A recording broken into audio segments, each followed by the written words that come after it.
Assalamualaikum warahmatullahi wabarakatuh. Hai Brilliant People, selamat datang kembali di Bcast Brilliant Podcast, tempat berbagi cerita, inspirasi, dan juga semangat belajar bahasa Inggris bareng Brilliant English Course. Nah, episode kali ini sangat spesial banget karena masih berhubungan dengan kemerdekaan Indonesia yang ke-80. Kita akan membahas kebersamaan, keberagaman yang masih berhubungan dengan bahasa Inggris dan juga Brilliant. Nah, sudah hadir bersama kita hari ini, yaitu sosok yang sangat luar biasa dari sahabat Nusantara dan juga bagian dari keluarga besar Brilliant English Course yang selalu menjunjung tinggi nilai-nilai Nusantara, yaitu Mr. Huson. Halo. Halo. Halo, Mr. Ista. Halo, bagaimana kabarnya, Mr.? Alhamdulillah baik. Okay. How are you? I'm fine. Oh, alhamdulillah. Alhamdulillah. Bisa diperkenalkan dulu ini Mister dari backgroundnya dan juga peran Mr. Huson sendiri di Brilliant English Course. Oke. Hai Brilliant People. Mungkin beberapa Brilliant People udah kenal nih.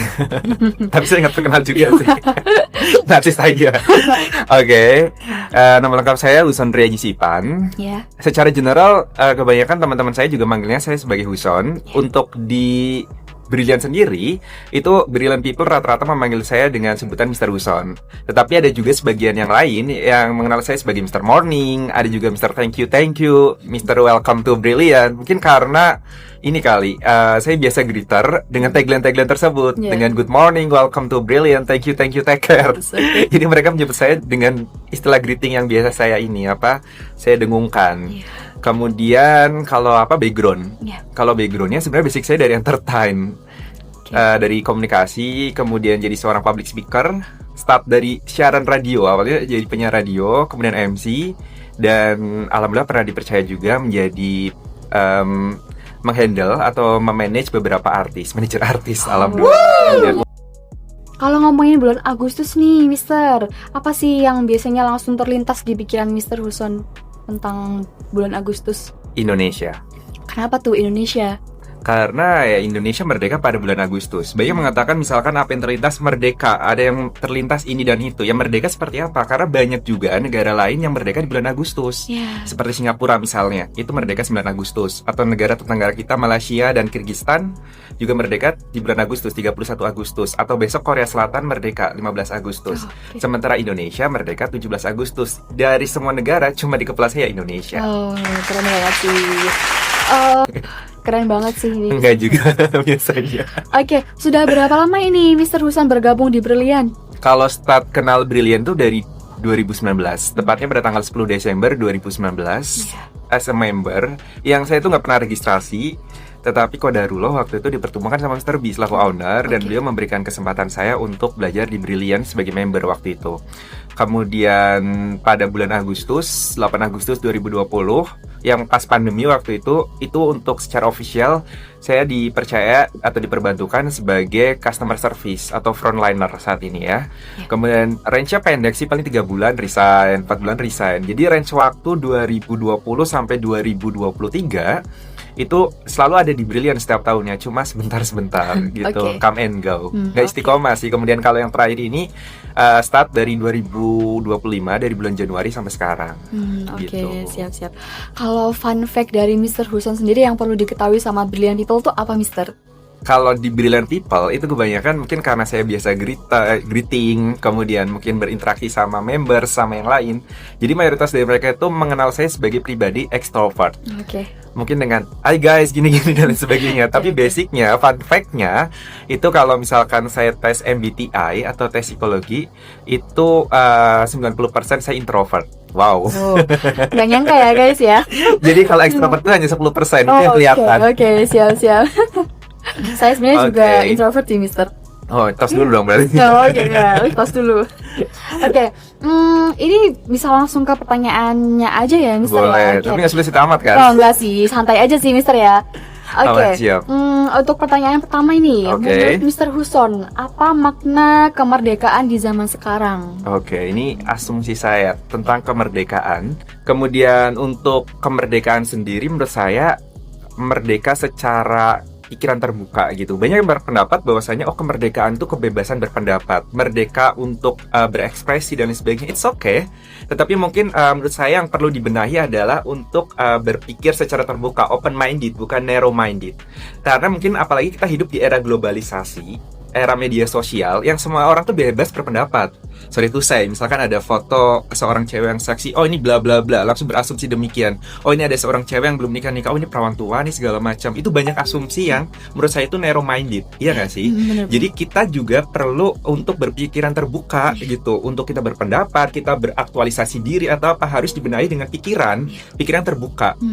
Jadi menurut saya arti merdeka itu harus memiliki pikiran yang terbuka. Karena semua start dari mindset kan. Mindset atau pola pikir kita, paradigma membentuk sikap membentuk kebiasaan membentuk karakter mentalitas, budaya, dan peradaban. Jadi semua start dari pikiran terbuka untuk menjadi bangsa yang besar. Jadi kita perlu merdeka dari open minded atau pikiran terbuka. Oke, keren banget jawabannya dari Mr. Huson. Thank you. Oke, next question ya Mr. ya.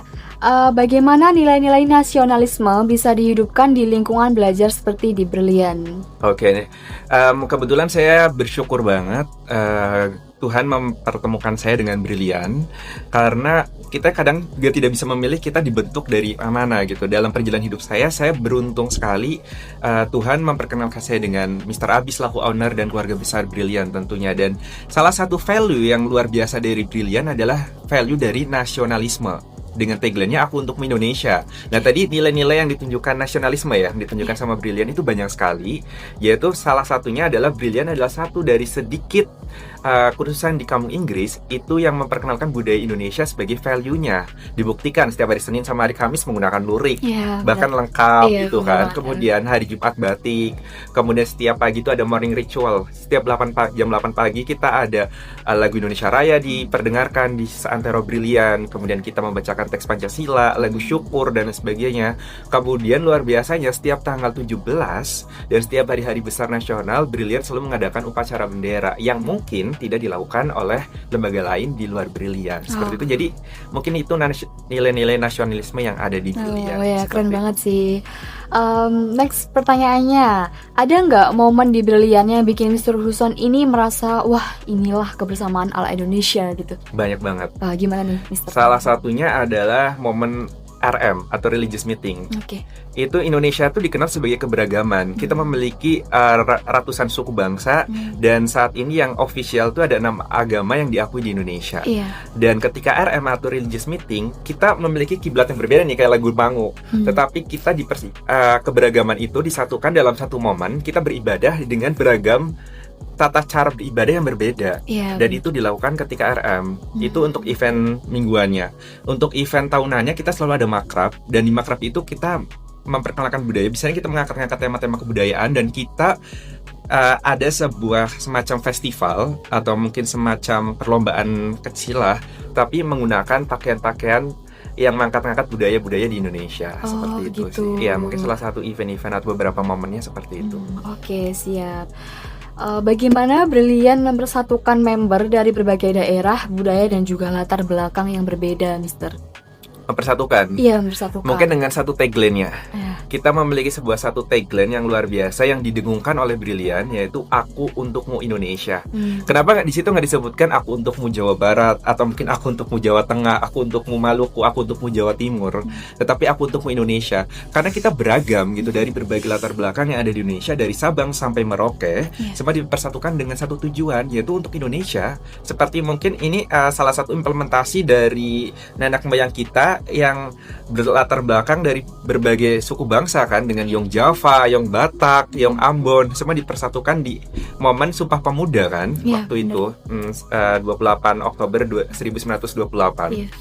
Kemudian momen itu juga mungkin direpresentasikan sama Brilliant dengan satu tujuan, Aku Untuk Indonesia. Bahkan luar biasanya yang member yang datang ke Brilliant itu bukan hanya datang dari berbagai latar belakang di Indonesia, tetapi ada yang dari Thailand, ada juga dari Timor Leste, dari Yaman. Semua memiliki satu tujuan, walaupun lu berasal dari latar belakang yang berbeda, tetapi lu sama kok buat kita, Iya. lu bagian dari Indonesia kok, aku untuk Indonesia, mungkin seperti itu.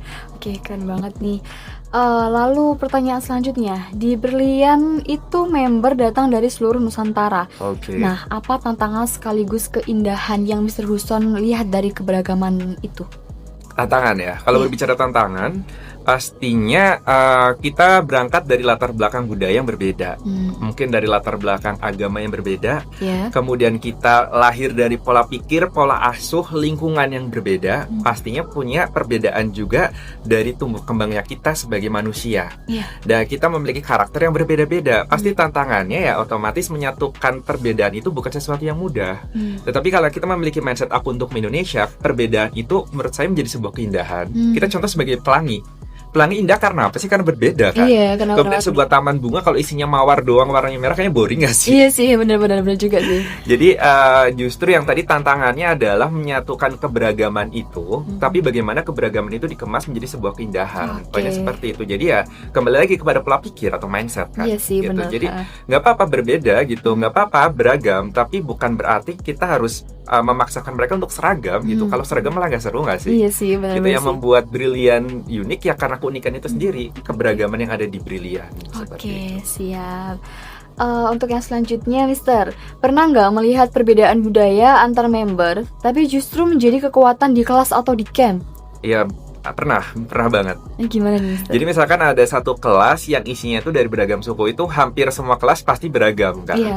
Itu ada dari Jawa, Sunda, Minang dan sebagainya. Dan keberagaman itu tadi untuk apa? Mohon maaf, menjadi Untuk menjadi kekuatan. kekuatan. Jadi kekuatannya adalah mereka justru perbedaan itu mereka saling belajar gitu. Jadi saya nggak perlu ke Sumatera Barat untuk belajar Minang. Oh iya, benar. Untuk belajar bahasa Minang, sorry itu saya karena ada anak Minang yang datang ke sini. Jadi seenggaknya untuk bilang terima kasih sama-sama bisa lah gitu. Oke. Kita nggak perlu belajar bahasa Batak. Kita nggak perlu ke Sumatera Utara untuk belajar bahasa Batak. Karena di sini kita menemukan komunitas Batak. Atau mungkin kita nggak perlu belajar bahasa Minahasa, nggak perlu ke Sulawesi Utara. Karena di sini juga ada teman-teman dari Minahasa, dari Manado, dari situ sih mungkin jadi justru kita Jadi bisa khusus iya gitu. Oke, siap-siap. Untuk yang selanjutnya ini, Mister, apa contoh kegiatan di Brilliant yang benar-benar merefleksikan unity in diversity? RM.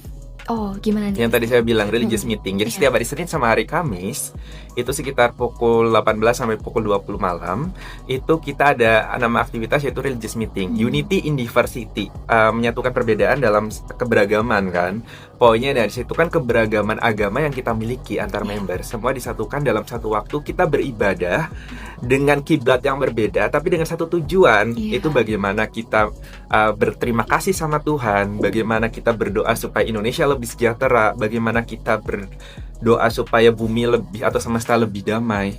Itu keberagaman itu kita satukan dalam satu waktu seperti itu. Mungkin salah satu contohnya ya di RM itu dan beberapa event lain sih. Tapi yang event mingguan yang menurut saya yang paling merepresentasikan unity in diversity sendiri ya RM atau religious meeting.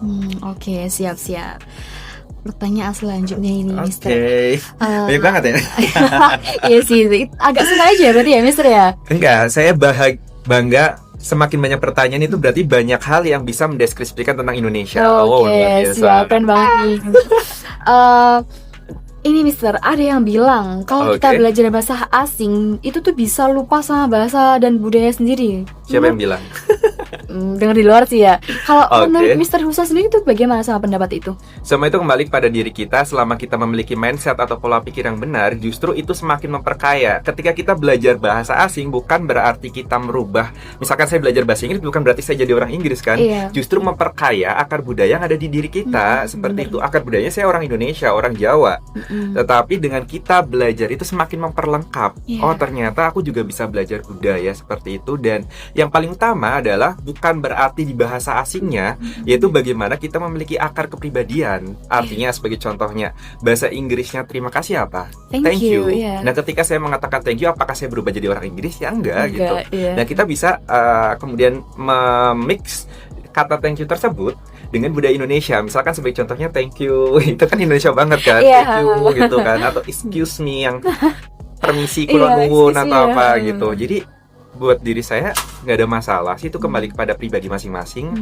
Artinya justru memperkaya, bukannya merubah. Harusnya demikian. Itu kembali kepada pribadi masing-masing.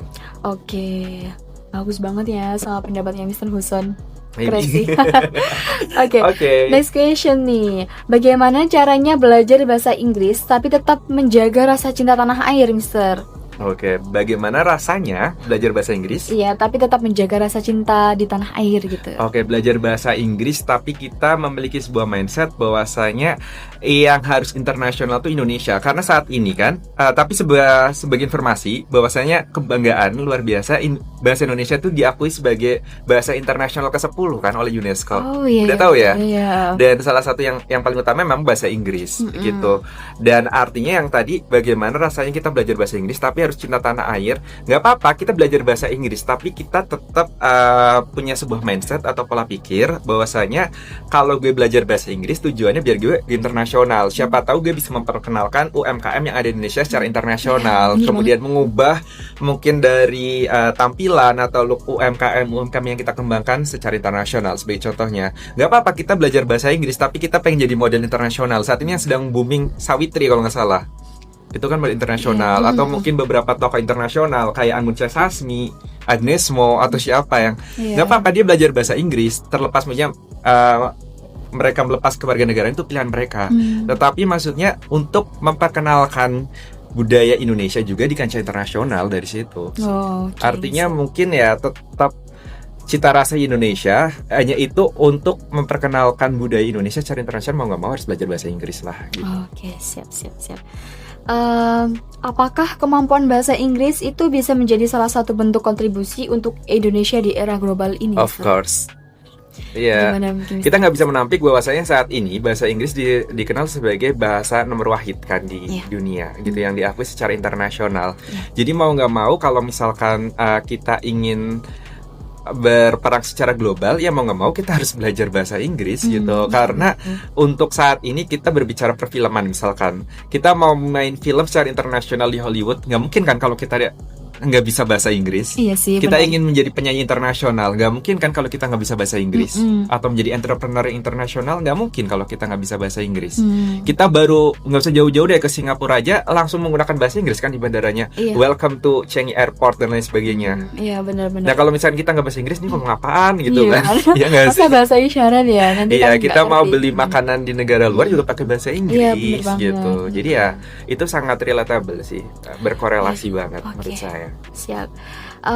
Menurut Mr. Huson, apakah di Brilian itu punya tradisi atau kegiatan khusus di bulan kemerdekaan ini, Mister? Punya banget. Apa ini, Yang paling utama biasanya setiap malam tanggal 17-an kami pasti punya ritual berdoa lah gitu. Sebagai bangsa yang berketuhanan, kita berdoa sesuai dengan keyakinan kita masing-masing. Mungkin kalau ritualnya mungkin dengan potong tumpeng dan lain sebagainya, itu kan bagian dari ritual. Kemudian yang paling utama ya juga selain itu kita ada upacara bendera. Bukan hanya tanggal 17 Agustus, tapi setiap tanggal 17 di setiap bulannya. Dan juga di setiap perayaan hari-hari besar nasional gitu. Tapi untuk 17-an pasti ada upacara bendera, dan kita biasanya juga ada lomba-lomba gitu. Sama sih secara general di berbagai daerah di Indonesia juga demikian. Iya, benar. Tapi yang paling utama ya mungkin itu sih, ada upacara, kemudian ada ritual doa bersama seperti itu. Oke, siap.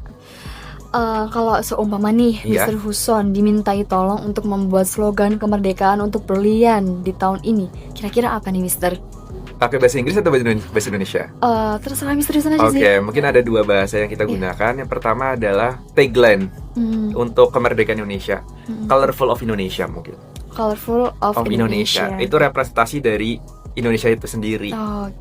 Karena sebuah kebanggaan bahwasanya Indonesia merupakan negara paling beragam. Ini fakta loh, karena Indonesia memiliki sebagai salah satu negara dengan jumlah suku terbanyak di dunia, dengan jumlah pulau terbanyak di dunia, dengan jumlah keberagaman agama yang luar biasa, belum lagi dengan agama kepercayaannya, dengan jumlah sumber daya alam, sumber daya manusia yang beragam. Itu menurut saya warna-warni Indonesia colorful. Jadi mungkin tagline yang merepresentasikan Indonesia di tahun ke-80 ini ya Colorful of Indonesia atau warna-warni Indonesia. Oke, keren banget nih, tepuk tangan dulu dong buat Mr. Huson. Oke, untuk pertanyaan selanjutnya ya, Mister. Oke. Banyak juga ya ini. Nggak Gak apa ya, Mister ya? Indonesia apa sih yang nggak asik? Oke, siap. Bagaimana Brilian menggabungkan belajar bahasa Inggris dengan semangat perjuangan dan kebersamaan, Mister? Oke, itu lebih kepada representasi bagaimana kita bersikap. Itu kan gabungan untuk semangat belajar Inggris sama semangat perjuangan. Iya, benar. Pasti ada satu kata itu disiplin. Oke. Gak mungkin Indonesia nggak bisa merdeka kalau misalkan, mohon maaf, nenek moyang kita itu nggak disiplin. Mereka disiplin untuk beribadah, disiplin berdoa, dan tentunya disiplin dalam berjuang. Nah, cuma saat ini representasi tentang disiplin sendiri implementasinya berbeda gitu. Kalau dulu tuh mungkin dengan mengasah golok atau mengasah senjata gitu. Sekarang ya dengan bagaimana kita disiplin menghafalkan vocab, kemudian kita belajar pronunciation, kemudian kita practice English dan lain sebagainya. Itu kan bagian dari kedisiplinan. Pagi-pagi kita diarahkan untuk merekspresi 4:30 pagi, Kak. Oh, luar biasa. 4:30 pagi nih, Mister. Iya. Oh my god. Ya, itu bagian dari disiplin. Jadi mungkin brilliant people ya bisa mencontoh perjuangan dari nenek moyang kita dengan satu kata, disiplin. Disiplin. Keren sih. Untuk pertanyaan selanjutnya nih, Mister. Oke. Pesan Mr. Huson untuk member Brilian yang sedang berjuang menguasai bahasa Inggris. Oke. Gimana? Pesannya bagaimana? Tumbuh dari kesadaran diri. Oke. Tadi kan disiplin. Disiplin itu akarnya dari kesadaran diri. Kita ambil kata bijak, bukan kata bijak sih. Salah satu lirik dari Eyang W.R. Supratman apa? Bangunlah jiwanya, baru bangun badannya untuk Indonesia Raya. Gitu. Jadi mungkin teman-teman brilliant people yang sedang, aduh gue malas nih buat belajar bahasa Inggris, jiwanya dibangun dulu gitu. Gue punya tujuan, punya goals, baru bangun badannya gitu. Jadi harus tumbuh kesadaran dari dalam diri. Oh, gue ngapain jauh-jauh ke sini kalau misalkan bukan untuk belajar, atau tujuan gue buat nongkrong. Kalau nongkrong jauh-jauh dari kotanya juga bisa gitu. Nggak perlu jauh-jauh ke sini gitu kan. Iya. Jadi so far ya dibangun jiwanya dulu, kesadaran dirinya dulu. Makanya W.R. Supratman dalam lirik Indonesia Raya apa yang dibangun? Jiwanya dulu. Bener. Bangunlah jiwanya dulu, baru bangun badannya untuk Indonesia Raya. Jadi pesan teman-teman ya, tumbuhkan kesadaran diri. Lu tujuan kesini apa, guys? Gitu aja sih. Oke. Gitu. Siap. Kalau kesan Mr. Huson tentang Brilian sebagai wadah keberagaman dan kebersamaan tuh apa, Mister? Wah, kesannya banyak banget. Gimana nih, Mister? Dan kebetulan saya itu traveler yang alhamdulillah pernah menginjakan kaki di beberapa negara di Asia, kemudian juga beberapa tempat di Indonesia. Mungkin tempat paling berkesan yang pernah saya jejaki ya Brilian. Kemudian tadi kesan tentang keberagaman yang kesannya adalah ketika saya menerima tawaran lagi ke sini, kesannya itu Indonesia Mini saya temukan di sini. Oh gitu ya? Iya, saya hidup di Jakarta, yang notabene itu kota besar. Tapi ya teman-temannya ya mohon maaf cuma suku Jawa. Kalau kita berbicara kesukuan ya bukan rasis, sorry itu saya disclaimer. Hanya Jawa doang, Sunda, Tionghoa. Tapi di sini itu dari kota-kota kecil aja kita tahu gitu, maksudnya ada teman-teman yang dari Toli-Toli, tahu nggak Toli-Toli daerah mana? Belum tahu sih. Sulawesi Tengah gitu kan. Saya juga akhirnya tahu ada daerah namanya Murung Raya di Pulang Pisau, itu di Kalimantan Tengah. Ada Oku Timur, Oku Selatan, kemudian mungkin ada kabupaten ini, misalnya tahu nggak kabupaten mungkin pesisir selatan. Di mana itu, Mister? Sumatera Barat. Oh, baru tahu ini. Pesisir barat, pesisir selatan tuh Painan kan, kemudian pesisir barat tuh Krui, itu ada di Lampung. Jadi beberapa kota itu saya temukan di sini. Dan kesannya ya menemukan Indonesia Mini sih di sini. Iya sih, Mister ya. Iya, jadi dalam satu kelas aja kita bisa beragam suku, beragam agama, luar biasa. Dari satu ruangan ini aja, ruangan podcast aja kita beragam suku, beragam kota kan. Bener. Terima kasih, Mister. Oke, pertanyaan selanjutnya nih, Mister. Harapan Mr. Huson untuk Brilliant English Course di masa depan itu, apalagi menjelang HUT RI ke-80 itu apa, Mister? Tetap mempertahankan value-nya aku untuk Indonesia itu sendiri. Jadi entah itu Brilliant mau ke berapa tahun, kita harapannya panjang umur pastinya ya. Mau Indonesia ke berapa tahun, ya value itu harus dipegang teguh. Karena itu yang menjadi branding atau menjadi sesuatu yang unik.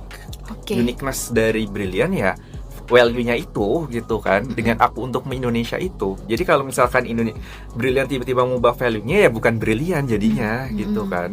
Itu yang membuat Brilliant unik dan Brilliant ya berbeda sama lembaga lain ya karena punya value. Dan harapannya semoga Brilliant tetap memegang teguh value itu. Tetap berkepribadian sesuai dengan kultur bangsa Indonesia. Aku untuk Indonesia. Oke, keren banget jawabannya dari Mr. Huson ya. Thank you, thank you. Masih ada beberapa pertanyaan lagi Gak nih, apa-apa. Untuk pertanyaan selanjutnya, Oke. apa arti merdeka bahasa mendunia bersama Brilliant menurut Mr. Huson? Merdeka bahasa. Merdeka bahasa mendunia bersama Brilliant. Oke, merdeka bahasa lagi-lagi merdeka secara pola pikir. Karena merdeka bahasa untuk mendunia kita harus punya pola pikir yang merdeka dulu. Jadi merdeka bahasa itu kita tidak ada judgement. Orang mau berbahasa apa selama itu sopan dan itu masih dalam ranah kesantunan, it's okay. Oke. Yang membedakan kenapa sih lu harus jauh-jauh ke kampung Inggris untuk belajar bahasa Inggris atau jauh-jauh ke Brilliant sementara di kotanya juga ada banyak kursus bahasa Inggris. Iya. Karena di sini ada kesempatan untuk merdeka secara environment, secara lingkungan itu dibentuk.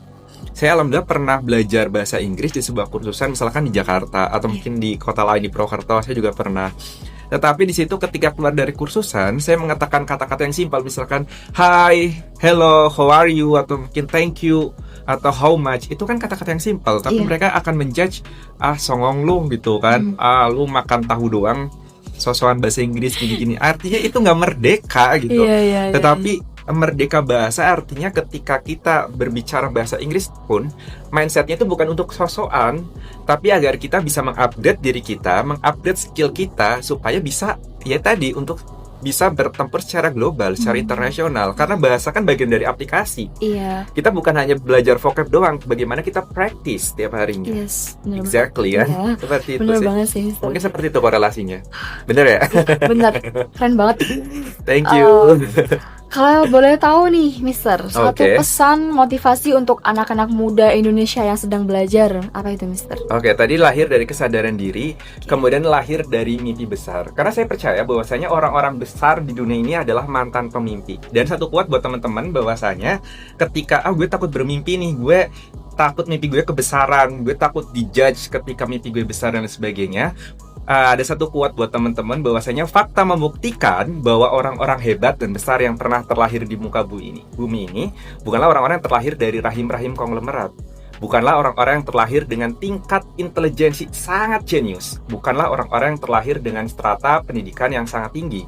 Tetapi fakta membuktikan bahwa orang-orang hebat dan besar yang pernah terlahir di muka bumi ini adalah orang-orang yang berani bermimpi dan berani berlari mengejar mimpi-mimpi besarnya. Oleh karena itu, teruslah bermimpi dan teruslah berlari mengejar mimpi besar teman-teman.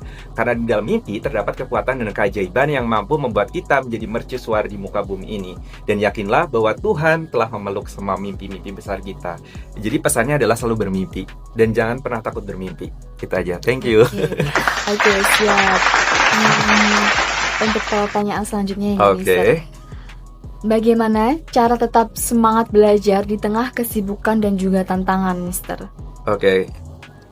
Bagaimana caranya itu disiplin atau kesadaran diri tadi sih. Selama jiwa kita sudah terbentuk. Tadi kan saya mengatakan bahwasanya ada statementnya dari R. Supratman di Lirik Indonesia Raya, bangunlah jiwanya dulu baru bangun badannya. Iya. Jadi dipenuhi dulu jiwanya, ada kesadaran diri. Selama jiwa kita sudah terisi, otomatis ya raga kita akan mengikuti. Poinnya seperti itu sih. Oke. Jadi, Oke, siap. Untuk pertanyaan terakhir ini, oh, finally. panel ya. Oke. Harapannya Mr. Huson untuk Indonesia nih ke depannya kayak gimana? Karena kan ini Oke. berhubungan sama kemerdekaan ya, Mister ya. Boleh saya mengeluarkan pendapat saya tentang Indonesia saat ini nggak apa-apa ya? Iya, nggak apa-apa. Apalagi di momentum 80 tahun Indonesia. Iya, bener gitu. banget. Ini pesan untuk kita semua, buat Iya. pemerintah, buat seluruh rakyat Indonesia. Oke. Bahwasanya saat ini Indonesia memasuki usia ke-80 tahun. Benar. Dan usia 80 tahun itu untuk ukuran manusia mungkin usia yang bisa dikatakan sepuh atau jompo. Tapi iya. untuk ukuran sebuah negara itu bisa dikatakan relatif muda gitu. Tapi kemudahan itu bukan berarti membatasi mimpi kita untuk tumbuh menjadi negara besar. Banyak negara-negara yang lebih muda dari Indonesia, contohnya Singapura, Malaysia, contohnya negara tetangga kita, tapi mereka jauh lebih maju. Iya, Ya benar. karena tadi pola pikir mereka tuh jauh melampaui negara kita gitu kan. Harapannya semoga kedepannya Indonesia bisa tumbuh dan berkembang menjadi negara yang bisa mengamalkan nilai-nilai dari Pancasila sendiri. Oke. Yang paling utama yang mungkin saat ini saya sampaikan adalah sila yang kedua gitu ya. Sila yang pertama adalah ketuhanan yang Maha Esa. Itu tanggung jawab moral kita kepada Tuhan kita. Tetapi ada sebuah statementnya Bung Karno yang mengatakan bahwasanya tidak ada ketuhanan yang Maha Esa tanpa kemanusiaan yang adil dan beradab. Jadi yang poinnya adalah kemanusiaan, berangkat atau berasal dari kata dasar manusia. Kemudian yang adil dan beradab. Beradab itu berasal dari kata adab, sopan santun, tata krama, tepos liro, bagaimana kita berunggah-ungguh sebagai cerminan dari bangsa Timur, sebagai cerminan dari bangsa Indonesia.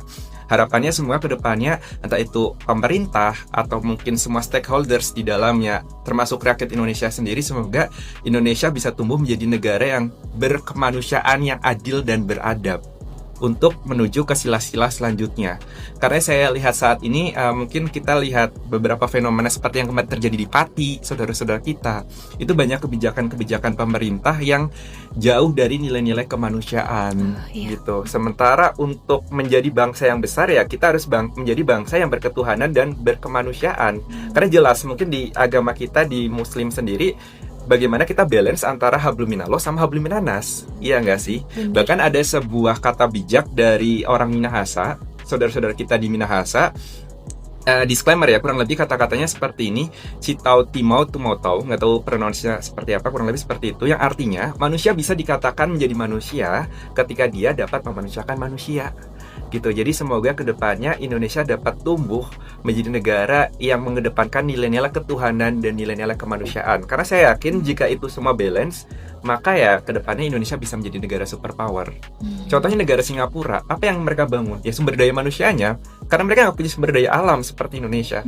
Tapi dengan memanfaatkan sumber daya manusia yang mungkin cenderung jauh lebih kecil dari Indonesia, mereka bisa menjadi negara superpower di Asia Tenggara saat ini. Bener banget. Jadi harapannya di ulang tahun Indonesia ke-80 ini semoga Indonesia dapat tumbuh menjadi negara yang bisa mengamalkan nilai-nilai Pancasila, terutama nilai-nilai ketuhanan dan kemanusiaan. Terima kasih. Oke, keren banget nih tulisan hari ini. Terima kasih banyak ya Miss Wilson. Ceritanya hari sangat-sangat menginspirasi. Amin. Dan semoga kedepannya Indonesia ini semakin jaya lagi dan semakin diperbaiki lagi. Dan semoga Brilliant People semua semakin semangat dan jangan menyerah untuk belajar bahasa Inggris dan juga bahasa lainnya. Dan tetap semangat untuk memperjuangkan jiwa nasionalisme ini, apalagi di HUT ke-80 Indonesia ini. Merdeka. Merdeka. Sampai jumpa di episode berikutnya. Bye-bye.